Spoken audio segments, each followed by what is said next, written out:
প্রসবা, যে কোনো সময় সন্তান হয়ে যেতে পারে। প্রসব বেদনা যদি শুরু হয় সেক্ষেত্রে কি করা?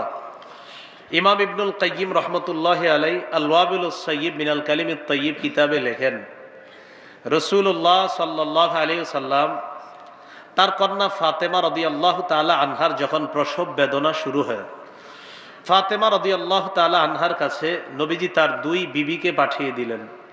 একজন উম্মে সালামা, আরেকজন জয়নব বিনতে জাহাশ রাদিয়াল্লাহু তাআলা আনহুমা।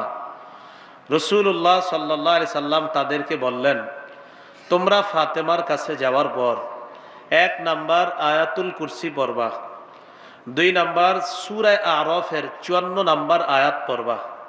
বলেন তো কোন সূরার কত নাম্বার আয়াত? আর প্রথমে কি পড়বে? প্রথমে আয়াতুল কুরসি, এরপর সূরা আরাফের 54 নাম্বার আয়াত। ইন্না রাব্বাকুমুল্লাহুল্লাযী